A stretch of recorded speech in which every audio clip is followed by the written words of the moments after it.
ক্ষিপ্রতা ও সুটাম দেহের কারণে কালো এই গয়ালের নাম রাখা হয়েছে বাহাদুর। 10 মনেরও বেশি ওজনের বাহাদুরের দাম হাঁকানো হয়েছে 10 লাখ টাকা। তবে এখন পর্যন্ত এর দাম উঠেছে 5-6 লাখ টাকার মতো। নগরীর কাজীর দেউরির অস্থায়ী একটি গরুর হাটে এমন বড় আকৃতির গয়াল দেখার জন্য ভিড় জমান পশুপ্রেমীরা।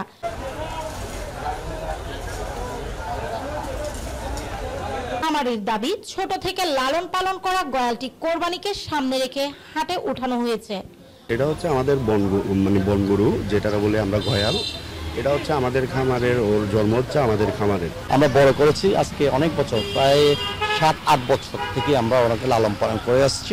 থাইল্যান্ড থেকে আনা পিঙ্ক কালারের এসব মহিষগুলো নজর কাটছে সবার। 2 থেকে 5 লাখ টাকা পর্যন্ত দাম হাঁকানো হয়েছে এসব মহিষের।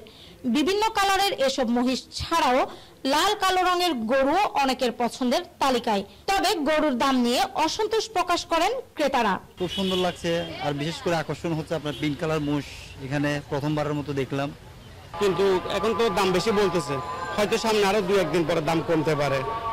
পতাকা থেকে আসছে এখানে, আমি একটা 8 লাখ টাকা বলছি, 2,50,000 টাকা। কত বছর তুলনায় একটু বেশি তো অবশ্যই, দিনে দিনে বাড়তেছে সবকিছু, অনেক বেশি বলতে গেলে। রাজশাহী, চাঁপাইনবাবগঞ্জ, কুষ্টিয়া, বেনাপোল, উত্তরাঞ্চল সহ দেশের বিভিন্ন জায়গা থেকে এবার অসংখ্য গরু এসেছে নগরীর 13টি অস্থায়ী পশু হাটে।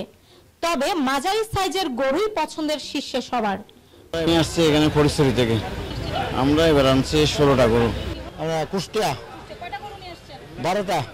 বৈরী আবহাওয়ার কারণে হাটগুলোতে ক্রেতা না থাকায় হতাশ বিক্রেতারা। 31টা গরু এনেছে, মানে একটাও বিক্রি হয়নি। সাগরিকা হাটে আবহাওয়া খুবই খারাপ, দেখা যাক 2-1 দিন আগে বেচা কিনা হয় কিনা। একটাও এখন হয়নি বিক্রি না। চট্টগ্রাম মহানগর ও আশেপাশের 15টি উপজেলা মিলে এবার প্রায় 228টি পশুর হাট বসেছে।